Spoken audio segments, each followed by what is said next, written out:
Tom, I'm sorry. I have to work overtime today. There are leftovers in the fridge, so just cook some rice and eat without me. No worries, I'll be home late too. You're working overtime too? Yeah, it's been really busy lately. This is the third time this week you're coming home late. The project deadline is coming up. Well, that's good timing then, but you've been working late a lot. Another client dinner? What do you mean, another? You've had client dinners every other day this month. The company expects it.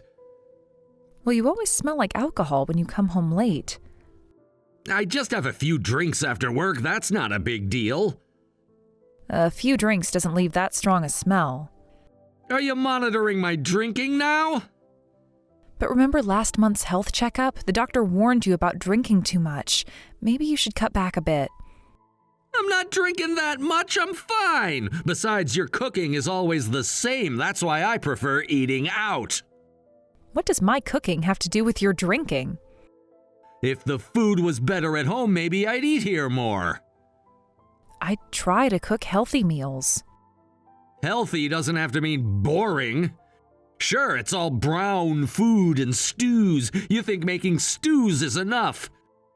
The seasoning is old-fashioned too. You should try to learn more. I cook what's good for your health. The doctor said you need to watch your diet. There you go again with the doctor.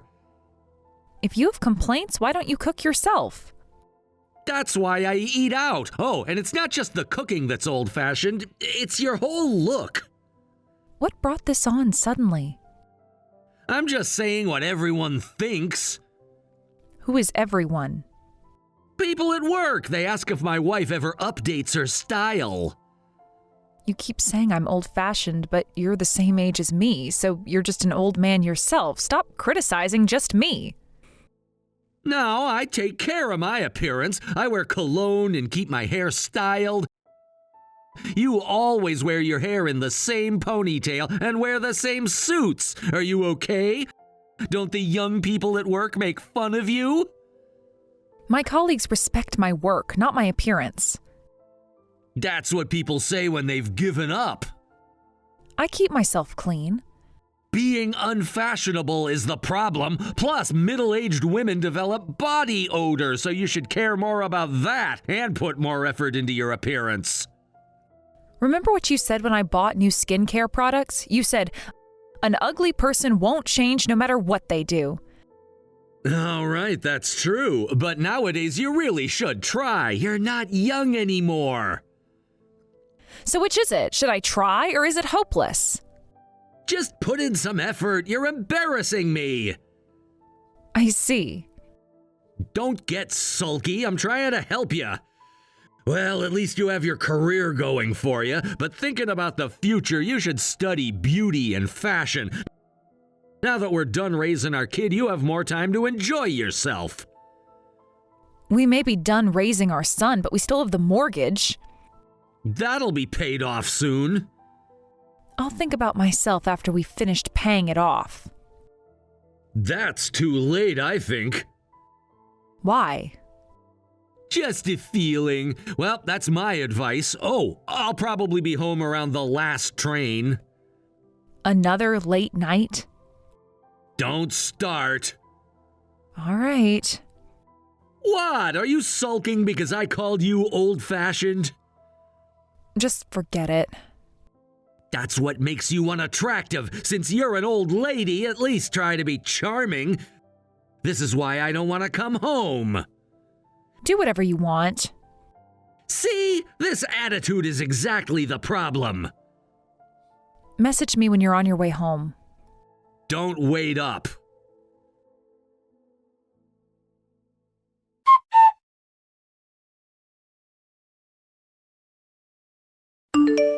Tom, where are you? Can't you come home right now?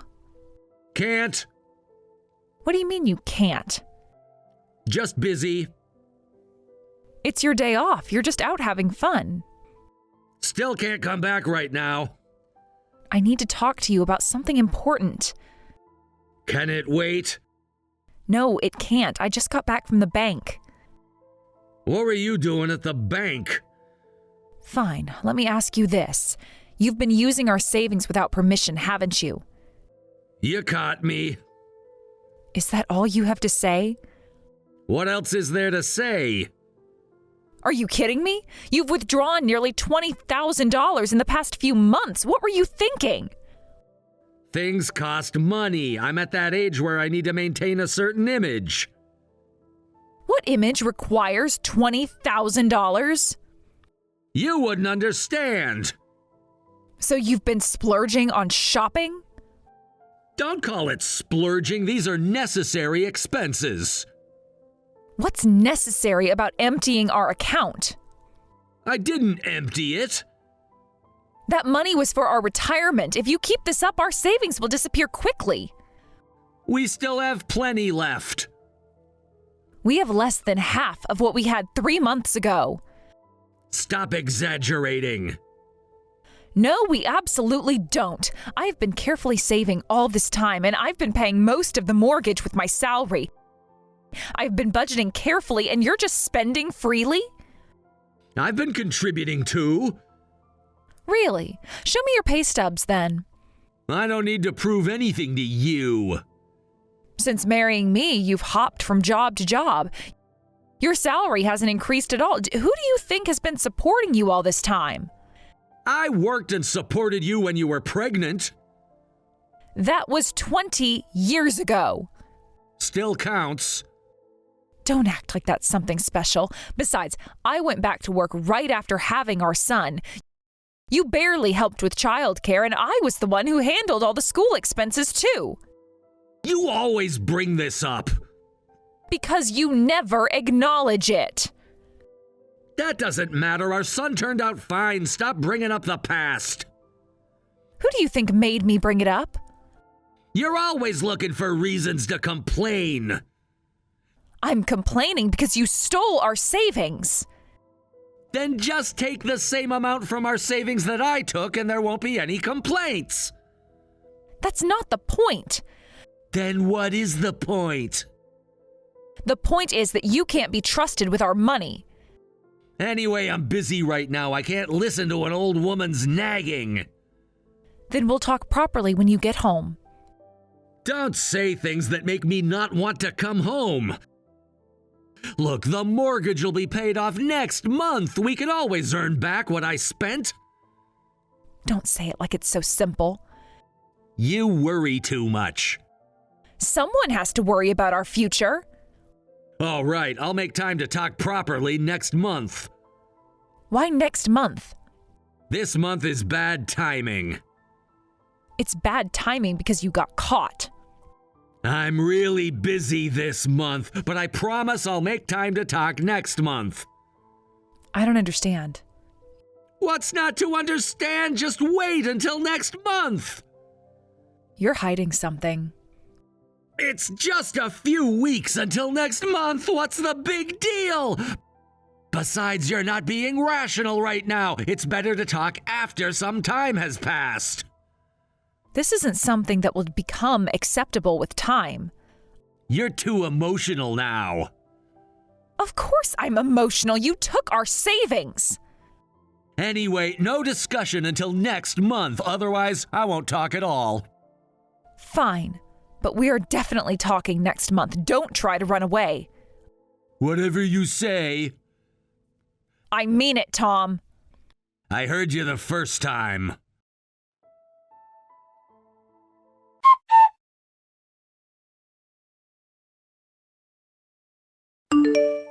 Sarah, are you home yet? Just got in. Look at the table. There's divorce papers here. Oh, you saw them. Thanks for your service, you're no longer needed. Our son is grown up and we just paid off the mortgage. I'm done. So that's why you wanted a month to talk? That's right. I don't have time to waste on an old lady anymore. I want to live freely now. I want to get divorced quickly and enjoy my next chapter in life. Just sign the papers and submit them. You planned this all along. Smart of you to figure it out. Is that why you've been spending our savings? What does it matter now?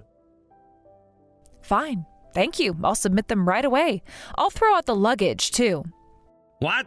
Throw out the luggage? Why? Did I stutter? What are you talking about? Oh, I mean, I'll throw out your luggage. After all, this house is in my name. What? You're the one who should leave. Check the property records. This is my house. Don't you remember? When we bought this house, you had just quit your job.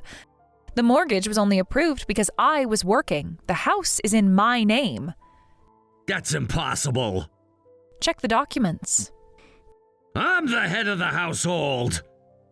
Being registered as head of household doesn't mean you own the property. That's not true. Are you talking about being the registered head of household?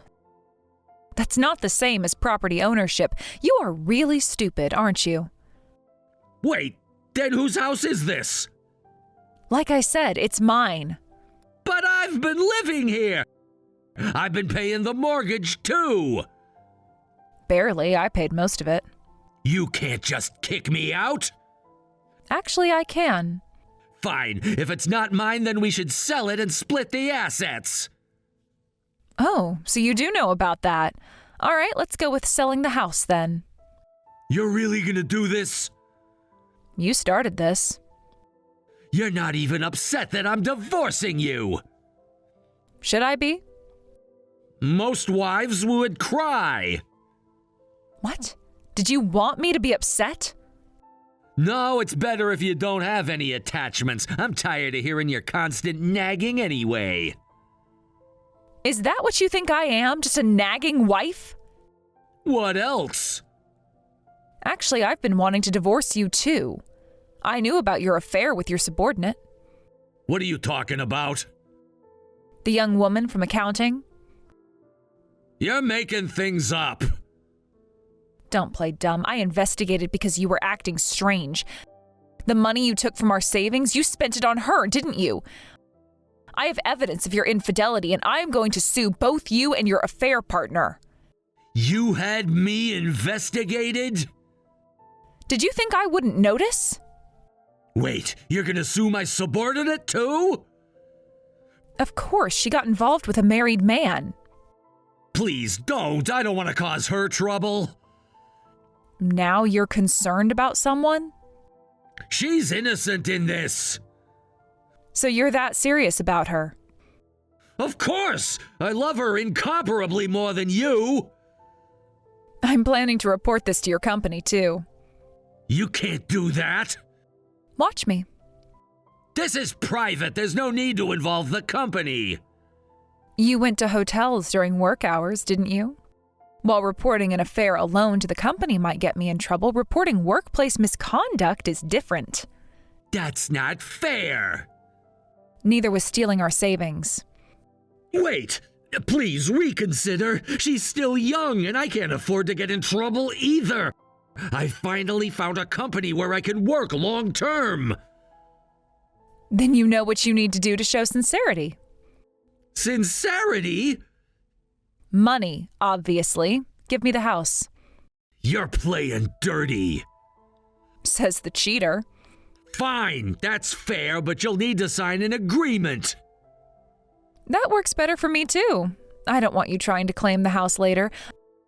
I'll submit the divorce papers right away, and from now on, we'll be complete strangers. You planned this too, didn't you? No, you just made it easy. Really? You're an unlovable woman until the end! That's why you're being thrown away as an old lady. You should realize you have no value anymore. Get out of my house. I'll be back for my things. Sure, they'll be in bags outside.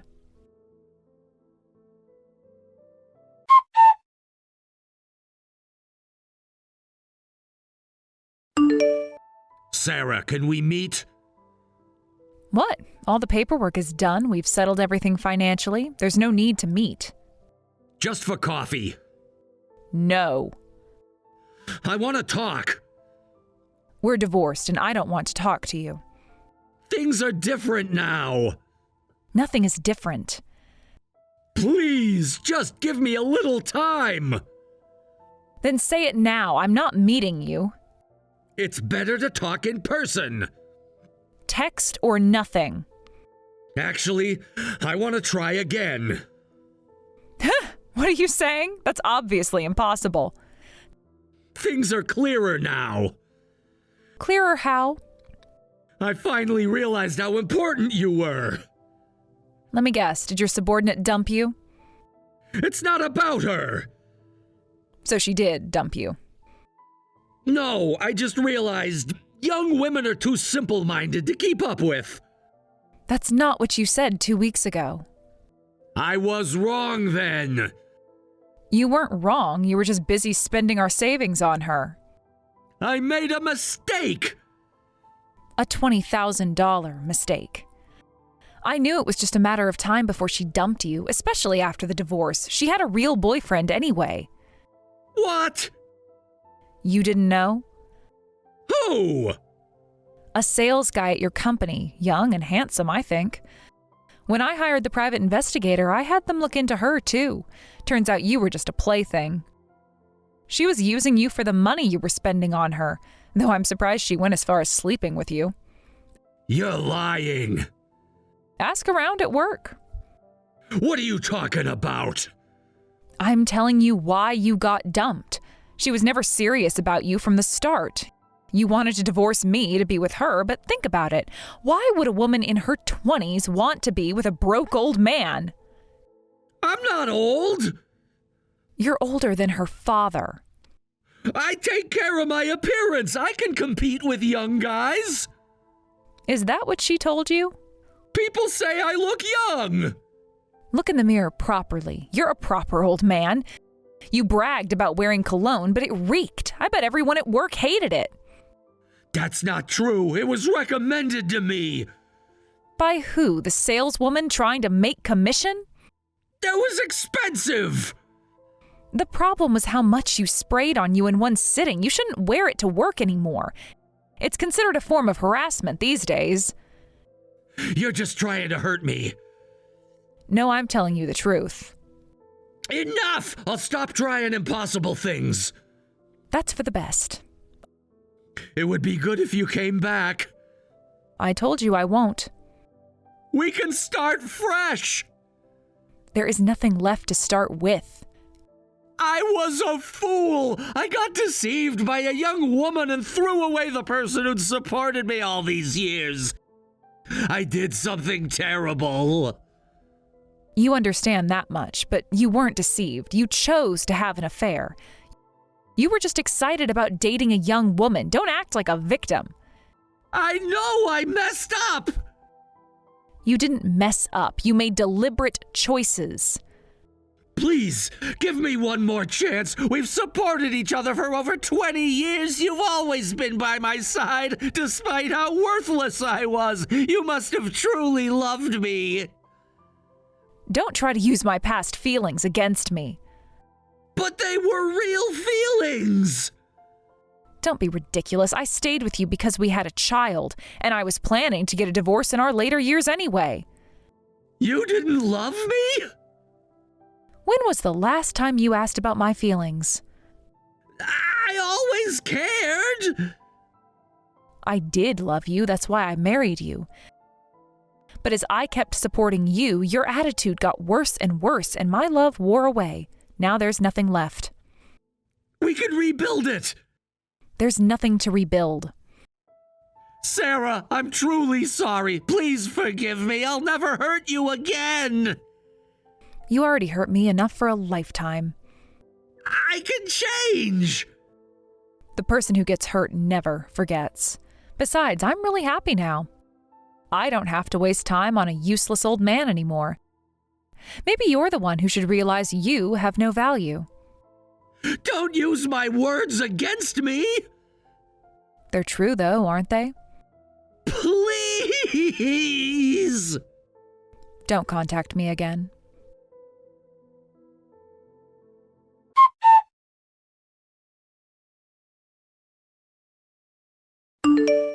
My ex-husband, unable to reconcile with me, apparently had nothing left to lose and ended up causing a scene at work, yelling at his former affair partner and her boyfriend. This exposed the affair to the company. The boyfriend was furious, and the affair partner ended up leaving him, according to mutual acquaintances. It started with Tom confronting them in the break room. He demanded to know if they had been together all along. Their colleagues watched as he lost control, shouting about how she had used him. Security had to be called to escort him out.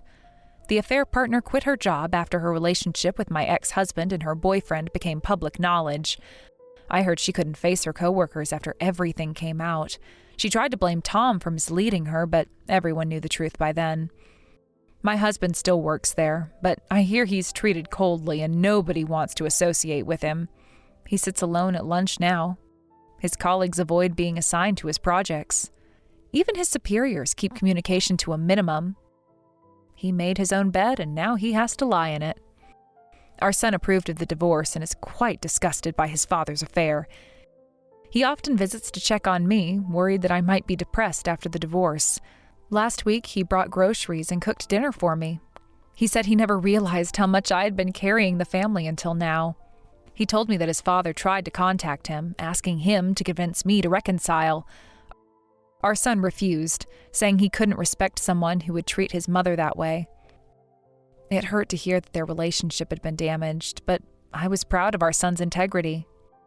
While it's sad that our marital love turned to hatred, I'm grateful that we had such a kind son. For better or worse, that wouldn't have happened without my ex-husband. That's the one thing I'm still thankful for. Of course, I have many complaints about childcare and household finances, but without meeting my ex-husband, our son wouldn't exist. I can think this way honestly now because I am finally free and won't be hurt anymore. While divorce often has a negative image, I'm going to turn it into something positive. My coworkers have been surprisingly supportive. Several of them have invited me to join their hobby groups. Last week, I even signed up for a cooking class. Not because Tom criticized my cooking, but because I want to learn new things for myself. Although I may not have that many years left, I intend to fully enjoy my new life from now on. I've already redecorated the house. All traces of Tom are gone. The divorce taught me something important. It's never too late to start over. I'm not just Tom's ex-wife or even just our son's mother. I am my own person, and I have plenty of life left to live on my terms.